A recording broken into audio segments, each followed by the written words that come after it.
ఇటీవల జగన్మోహన్ రెడ్డి గారి పల్నాడు పర్యటనకు సంబంధించి వైఎస్ఆర్సీపీకి చెందినటువంటి ఒక కార్యకర్త 2029లో వైఎస్ఆర్సీపీ పార్టీ అధికారంలోకి వస్తే ఒక్కొక్కరిని రప్ప నరుకుతో అని చెప్పేసి ఒక ప్లకార్డు ప్రదర్శించడం జరిగింది. అయితే దానికి సంబంధించి జగన్మోహన్ రెడ్డి గారు మాట్లాడుతూ అది సినిమాలో డైలాగ్ కదా, దాని గురించి తప్పే ఉందని చెప్పేసి సమర్థించుకుంటూ వచ్చారు. ఒక రాజకీయ నాయకుడిగా, మాజీ ముఖ్యమంత్రిగా ప్రజాస్వామ్యంలో ఇటువంటి సందేశాలను ఇవ్వాల్సినటువంటి ఎంతవరకు అవసరం ఉందని చెప్పేసి ప్రజల్లో ఉన్నటువంటి అభిప్రాయం.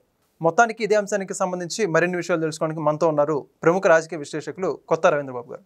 సార్ నమస్కారం అండి. నమస్తే సార్, ఈ మధ్య రాజకీయాల్లో, ఆంధ్రప్రదేశ్ రాజకీయాల్లో రప్ప అనే పదం బాగా ట్రెండ్ అవుతుంది. ఏదైతే జగన్మోహన్ రెడ్డి గారు కార్యకర్త ఒక అతను 2029లో పార్టీ అధికారంలోకి వస్తే ఒక్కొక్కరిని రప్ప అని నరుకుతో అని చెప్పేసి ఒక సినిమాలో డైలాగ్ మెన్షన్ చేశారని చెప్పేసి జగన్మోహన్ రెడ్డి గారు సమర్థించుకుంటూ వస్తున్నారు.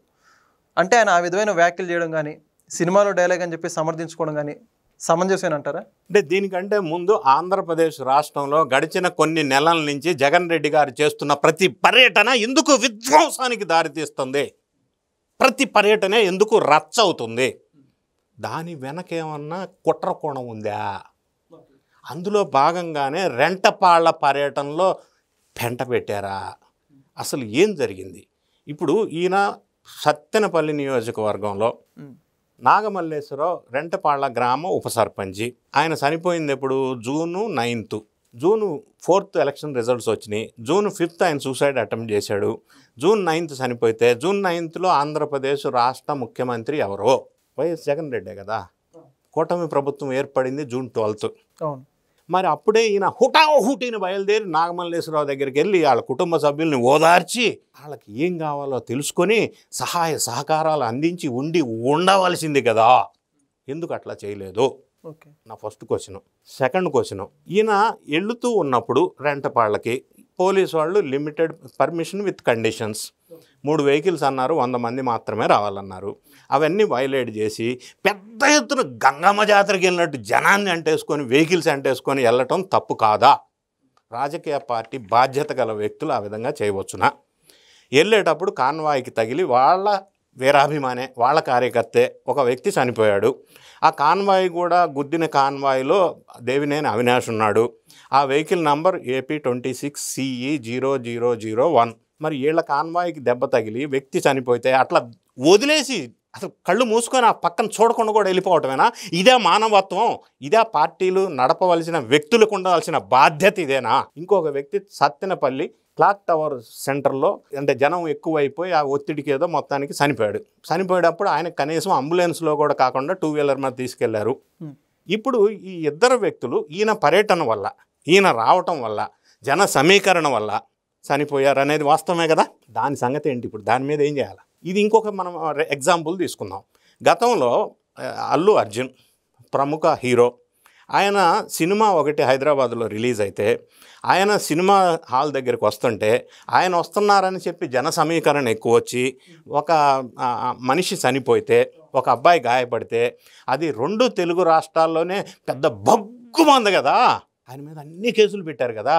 మామూలుగా అరెస్ట్ చేయలేదు కదా. పెద్ద ఎత్తున ఆయన శిక్ష అనుభవించి భారీ ఎత్తున బ్లేమ్ చేశారు. డ్యామేజ్ అయింది, ఇజ్జత్ ఖరాబ్ అయింది కదా. మరి జగన్ రెడ్డి గారికి అదే ఫార్ములా, అదే ప్రిన్సిపల్. ఇద్దరు మనుషులు చనిపోతే ఆయనకు వర్తించదా? ఇది ఆయనకు కూడా వర్తిస్తుంది కదా. మరి అదేంటి? 2 అంశం, బెట్టింగు చెయ్యవద్దు, బెట్టింగ్స్ జోలు వెళ్ళొద్దు, జీవితాలని పాడు చేసుకోవద్దు అని పెద్ద పెద్ద సెలబ్రిటీస్ చేత మెసేజ్ ఓరియంటెడ్ ఇస్తున్నారు కదా టీవీల్లోనూ సినిమాల్లోనూ. అటువంటి బెట్టింగ్ చేసి మరణానికి పాల్పడిన వ్యక్తుల్ని పరామర్శించడం ఏంటి? గంజాయి బ్యాచ్ని పరామర్శించడం ఏంటి? ఇది ఎక్కడ గొడవ? ఇది ప్రపంచంలోనే మొదటిసారి. బెట్టింగ్లకు పాల్పడితే ఓదార్పు చేయటం ఏంది, వాళ్ళని సమర్థించడం ఏంటి అసలు? ఫస్ట్ ఆఫ్ ఆల్ వీటన్నిటిని మించి పర్యటనకి వెళ్ళాడు. అక్కడ పట్టుకున్న ప్లే కార్డ్స్ ఎవరు ఎంకరేజ్ చేసి వాళ్ళని ఆ ప్లే కార్డ్స్ ప్రదర్శన చేపించారు. దాని వెనక ఏ కుట్రకోణం ఉంది అంటే శాంతి భద్రతలకు విఘాతం కలిగించాలని కంకణం కట్టుకొని అటువంటి ప్లే కార్డ్స్ ప్రదర్శించారా? ఎవరు పని చేయించింది వెనక? వాళ్ళు ప్రదర్శించిన ప్లే కార్డ్స్ ఏంటి? కొట్టారు, తీసుకున్నాం, మా టైం వస్తుంది, చెక్కేస్తాం ఒకటి. రెండోది, రాజారెడ్డి రాజ్యాంగం పల్నాడు నుంచి అమలు. ఏంటి రాజారెడ్డి రాజ్యాంగం? భారత రాజ్యాంగం కదా. రాజారెడ్డి రాజ్యాంగం ఏంటి అసలు? అంటే అరాచకాలు సృష్టిస్తామని మొదలే చెప్తున్నారా? ఇదా మీరు ఇచ్చే సందేశం? 2029లో వైఎస్ఆర్సీపీ అధికారంలోకి వస్తే గంగమ్మ జాతరలో పొట్టేలు తల నరికినట్టు రప్ప నరుకుతారా? అంటే హింసని ప్రేరేపించే విధంగా మాట్లాడితే శిక్షార్హమైన నేరం కాదా? దాన్ని ఎవడు ప్రోత్సహించాడు? ఆ పట్టుకున్న వాడిని ఎవరు ఎంకరేజ్ చేశారు? ఎవడైనా రాని తొక్కేస్తాం, అన్న వస్తాడు అంతు తేలుస్తాడు ఏంటి? వీటి ప్రదర్శన ఏం మెసేజ్ ఇవ్వాలనుకున్నారు జనానికి? దానికి కారణం ఎవరు? ఇప్పుడు ఈయన పర్యటన చేసిన అన్ని పర్యటనలు విధ్వంసానికి కారణం అవుతున్నాయి. 2024 ఎలక్షన్లో వైఎస్ఆర్ కాంగ్రెస్ పార్టీ అధికారంలోకి వస్తుందని ఈయన నమ్మబాలక బట్టి ఆ పార్టీ అధికారంలోకి వస్తుందని వాళ్ళు బెట్టింగ్ పెట్టారు. దానికి అసలు కారణం ఎవడు? వాళ్ళ మీద ఏమి చర్య తీసుకోవాలా? ఈ బెట్టింగ్ యాప్లో నాగమల్లేశ్వరరావు అనే అదే ఎలక్షన్లో వీళ్ళు గెలుస్తారని నాగమల్లేశ్వరరావు అనే ఒక వ్యక్తే కాదు, ఇంకా చాలామంది చనిపోయారు. వాళ్ళ పరామర్శించడానికి ఎందుకు వెళ్ళలేదు? వేణుగోపాల్ రెడ్డి అని చెప్పి 30 కోట్లు పోగొట్టుకున్నాడు 2024 ఎలక్షన్లో వైఎస్ఆర్ కాంగ్రెస్ పార్టీ గెలుస్తుందని. మరి ఆయన్ని కూడా పరామర్శించేది ఉండే. అట్లా విధంగా ఎల్లమంచిలి ప్రవీణ్ 29 ఇయర్స్ బెట్టింగ్లో ఇట్లానే వైఎస్ఆర్ కాంగ్రెస్ పార్టీ వస్తుందని అతను సూసైడ్ చేసుకున్నాడు. ఇట్లాంటి సూసైడ్ చేసుకున్న వాళ్ళందరికీ ఈయన పరామర్శించిన సందర్భం ఉందా? ఎవరికన్నా పరామర్శించినప్పుడు ఏమన్నా సహాయం చేసిన సందర్భం ఉందా?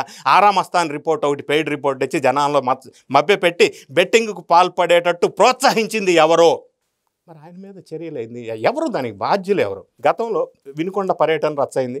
ఆ తర్వాత మన గుంటూరు మిర్చియాడ్లో రచ్చ చేశారు, రాప్తాడ్లో రచ్చ చేశారు, తెనాల్లో రచ్చ చేశారు, రెంటపాళ్ళలో రచ్చ చేశారు. వీటన్నిటికీ విధ్వంసం అవటానికి ఏమన్నా కుట్రకోణం ఉందా? శాంతి భద్రతల సమస్య ఉందా?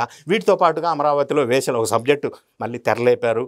అంటే అది అమరావతి ప్రాంత ప్రజలను హింసించినట్టు కాదు కదా, రాష్ట్రాన్ని మొత్తానికి పెట్టుబడులు రాకుండా చేయటం కోసం ఇందులో ఏమన్నా కుట్రకోణం ఉందా అనే విషయం యాంగిల్లో కూడా మనం ఆలోచించాల్సిన అవసరం ఉంది. ఈ దర్యాప్తు సంస్థలు ఆ దిశగా కూడా ఆలోచించాలి. పరామర్శించడం అంటే ఎట్లా అంటే, వెన్న బాలకోటిరెడ్డి అని ఒక అతను వైఎస్ఆర్ కాంగ్రెస్ పార్టీ కార్యకర్తలకి బలై చనిపోతే ఈ మధ్యకాలంలో మంత్రి నారా లోకేష్ గారు వాళ్ళని పిలిపించుకొని ఆ కుటుంబానికి ఏమి అవసరం, హౌసింగ్ లోన్ ఉంది క్లియర్ చేశారు, వాళ్ళకి పెన్షన్ కావాలన్నారు ఇచ్చారు. ఆ చనిపోయిన వ్యక్తి గతంలో వైఎస్ఆర్ కాంగ్రెస్ పార్టీ ప్రభుత్వంలో గృహ నిర్మాణ పథకం కింద కొన్ని కాంట్రాక్ట్ చేస్తే 12.5 lakhs పెండింగ్ ఉంటే అది క్లియర్ చేశారు. పరామర్శించడం, వాళ్ళకి ఓదార్చడం అంటే అది కదా నేర్చుకోవాల్సింది మన నాయకులు. అది పరామర్శించడం అంటే.